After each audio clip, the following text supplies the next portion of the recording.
चंदनपुर नाम के गांव में एक साधारण सा मिट्टी का घर था। उस घर में एक बुजुर्ग महिला सावित्री अपने इकलौते बेटे करण के साथ रहती थी। सावित्री का जीवन पूरी तरह अपने बेटे के इर्द गिर्द घूमता था, लेकिन करण बिल्कुल अलग स्वभाव का था। उसे मेहनत से ज्यादा आराम और दोस्तों के साथ समय बिताना पसंद था। माँ, सुन रही हो ना?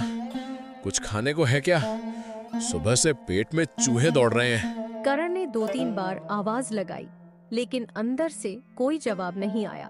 वह थोड़ा चिढ़ गया और खुद ही उठकर अंदर जाने लगा। अजीब बात है, घर में हूँ और खाना भी खुद ही ढूंढना पड़ता है। वह रसोई में पहुँचता है तो देखता है उसकी माँ चूल्हे के पास बैठी थकी हुई सांस ले रही है। माँ, अभी तक खाना क्यों नहीं बना? मुझे बहुत भूख लगी है। बस बेटा, बन ही रहा है, लेकिन पहले ये बता, आज खेत की मेड़ ठीक करने गया था या नहीं? माँ, हर बात में खेत खेत क्यों करती रहती हो?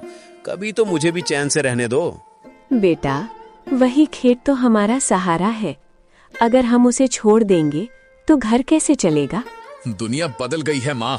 लोग गांव छोड़कर शहर जा रहे हैं और आप चाहती हो कि मैं सारी उम्र यही मिट्टी खोदता रहूं।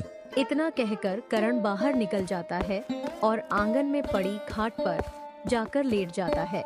कुछ देर बाद सावित्री चुपचाप उसके पास थाली रख देती है। वह कुछ नहीं कहती, बस अंदर वापस चली जाती है। खाना खत्म करने के बाद करण उठता है और माँ से कहता है, माँ, मैं जरा बाहर जा रहा हूँ, दोस्त मोहित से मिलना है। करण गांव की गली से निकल जाता है। पीछे दरवाजे पर खड़ी उसकी माँ उसे जाते हुए देखती रहती है। हे प्रभु, मेरे बेटे को सही रास्ता दिखा देना। कुछ ही देर में करण अपने दोस्त मोहित की दुकान पर पहुंच जाता है। मोहित अपने पिता की छोटी सी किराने की दुकान संभालता था। मोहित बचपन से ही जिम्मेदार था। उसके पिता अक्सर बीमार रहते थे, इसलिए दुकान और घर की जिम्मेदारी उसी पर आ गई थी। क्या बात है मोहित, आज भी दुकान संभाल रहे हो? क्या करूं यार, अब घर की जिम्मेदारी मेरी ही है। पिताजी ने मुझे बहुत मेहनत से बड़ा किया है, अब उनकी सेवा करना भी तो मेरा ही काम है। दोनों दोस्त काफी देर तक बातें करते हैं। धीरे धीरे सूरज ढलने लगता है और गांव में शाम उतर आती है। शाम ढलने के बाद करण अपने घर लौटता है। घर पहुंचकर वह देखता है कि उसकी माँ बिस्तर पर चुपचाप लेटी हुई है। माँ, सो गई क्या? मुझे बहुत भूख लगी है। बेटा, आज मेरी तबीयत ठीक नहीं है। रसोई में कुछ बचा हुआ होगा, उसे गर्म करके खा लेना। करण बिना कुछ बोले रसोई में चला जाता है। आज तो खुद ही सब करना पड़ेगा। वह बचे हुए खाने को गर्म करता है और खाकर सो जाता है। अगली सुबह करण जब बाहर निकलने लगता है तो देखता है कि उसकी माँ अभी भी बिस्तर से नहीं उठी। यह देखकर वह मन ही मन सोचता है, आज माँ इतनी देर तक क्यों सो रही है? बेटा, जरा मेरे लिए पानी गर्म कर देगा? माँ, मुझे जल्दी है, मैं बाद में देखता हूँ। जब तू छोटा था बेटा, तब तेरी हर जरूरत मैं तुरंत पूरी करती थी। माँ, अब मैं बच्चा नहीं हूँ, मुझे अपने दोस्तों के साथ जाना है। एक दिन तुझे मेरी बातें याद आएंगी बेटा, लेकिन शायद तब बहुत देर हो जाएगी। लेकिन करण बिना कुछ सुने घर से बाहर चला जाता है। वह फिर मोहित की दुकान पर पहुंच जाता है। यार मोहित, कभी कभी लगता है कि इस गांव में रहकर हम जिंदगी बर्बाद कर रहे हैं। ऐसा मत सोचो, जिंदगी जहां भी हो मेहनत से ही बेहतर बनती है, और सबसे पहले इंसान को अपने परिवार की जिम्मेदारी समझनी चाहिए। मुझे भूख लगी है, मैं घर जा रहा हूँ। करण गुस्से में घर लौट आता है। माँ, खाना तैयार है क्या? तुझे अपनी माँ की हालत दिखाई नहीं देती क्या? अब मैं बूढ़ी हो गई हूँ, हर वक्त तेरी सेवा नहीं कर सकती। माँ की बातें सुनकर करण का गुस्सा भड़क उठता है। अगर ऐसा है तो मैं ये घर छोड़ देता हूँ। वैसे भी यहाँ रखा ही क्या है। इतना कहकर करण गुस्से में घर से निकल जाता है और गांव के पुराने मंदिर की तरफ चल देता है। मंदिर के पास पहुंचते ही वह देखता है कि वहां एक बुजुर्ग साधु खड़े हैं।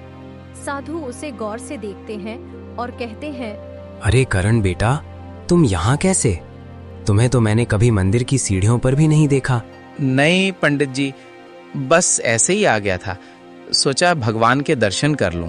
करण अपने घर में हुए झगड़े की बात छिपा लेता है।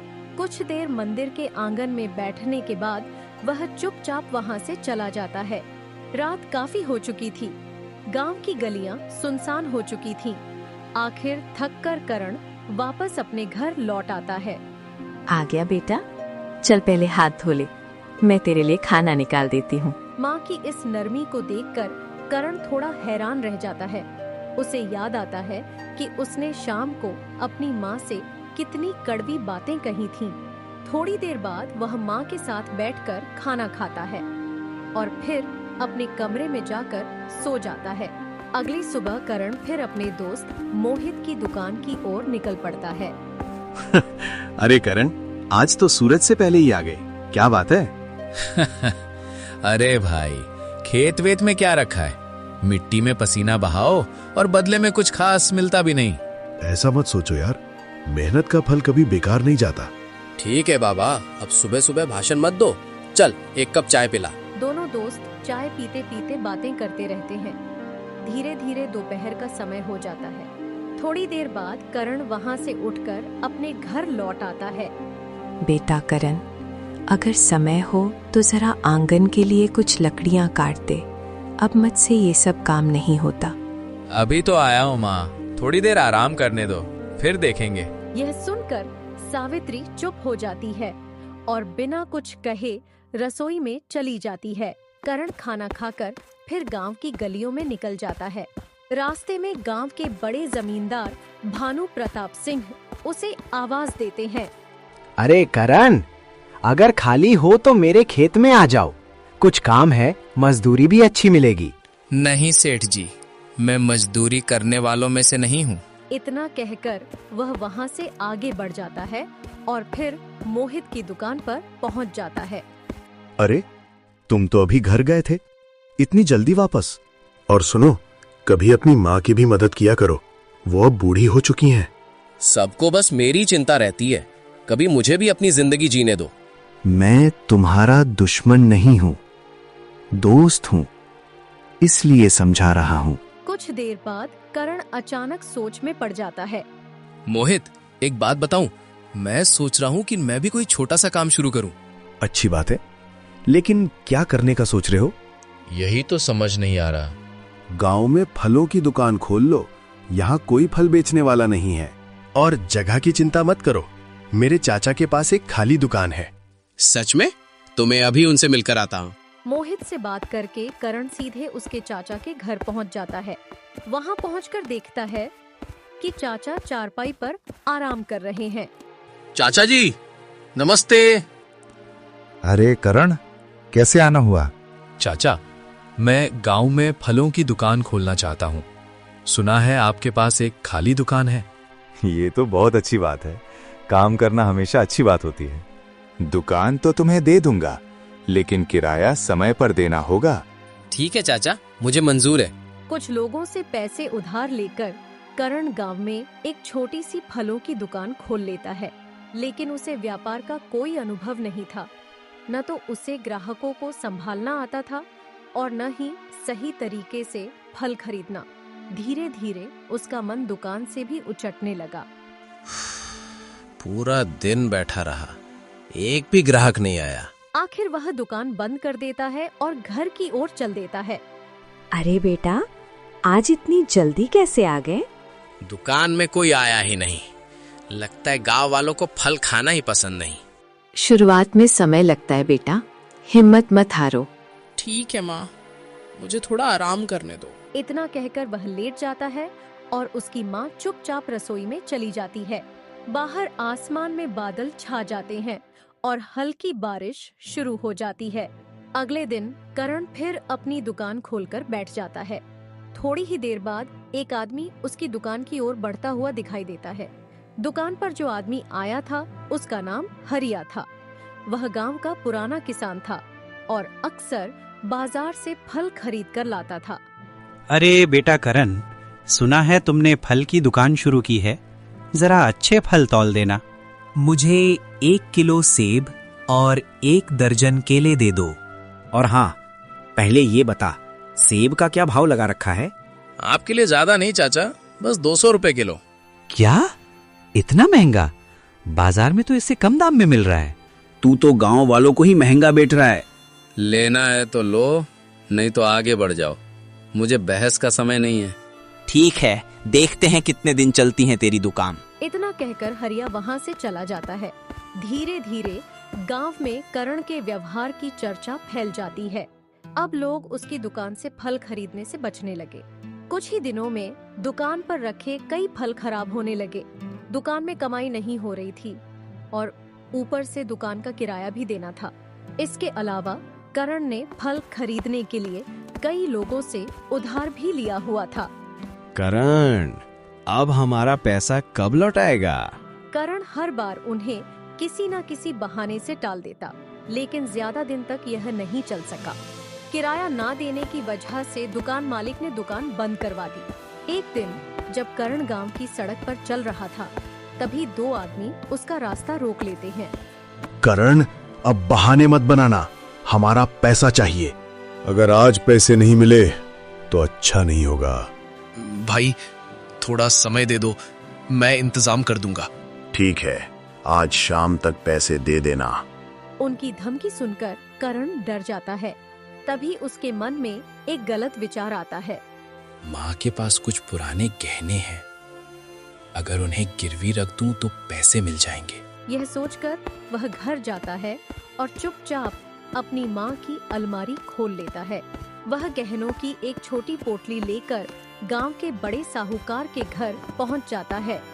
सेठ जी, मुझे थोड़े पैसों की जरूरत है। ये गहने रख लीजिए और बदले में कुछ पैसे दे दीजिए। अरे, अब समझ आया कि मेहनत का महत्व क्या होता है। चलो, जरूरत है तो पैसे दे देता हूँ। धन्यवाद सेठ जी। साहूकार गहनों के बदले उसे पैसे दे देता है। करण उन्हीं पैसों से अपना उधार चुका देता है।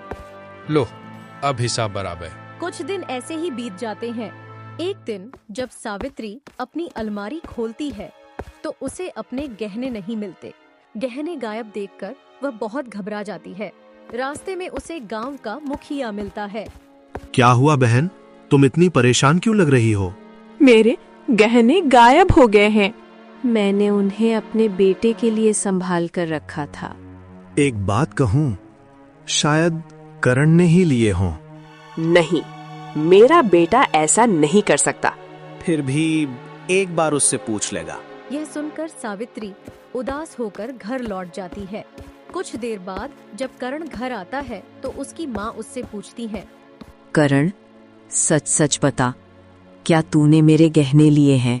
करण कुछ देर चुप रहता है और फिर सच बता देता है।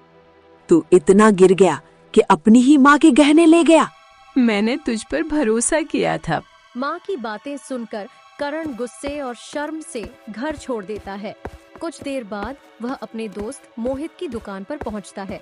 मोहित उसे देखकर हैरान रह जाता है और पूछता है, अरे करण, क्या हुआ? तुम इतने परेशान क्यों लग रहे हो? मोहित, आज मेरी माँ ने मुझे घर से निकाल दिया। क्या? लेकिन क्यों? मैंने माँ के गहने गिरवी रख दिए थे, मुझे कर्ज चुकाना था। मोहित यह सुनकर कुछ देर चुप हो जाता है।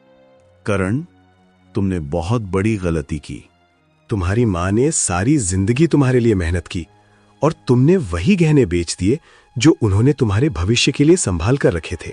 मोहित की बातें सुनकर करण के दिल में पछतावा होने लगता है। अब मैं क्या करूं मोहित, मुझे समझ नहीं आ रहा। अगर सच में अपनी गलती का एहसास है तो सबसे पहले अपनी माँ से माफी मांगो। मोहित की बात सुनकर करण तुरंत घर की ओर दौड़ पड़ता है। जब वह घर पहुंचता है तो देखता है कि उसकी माँ उसके दरवाजे के पास बैठी है।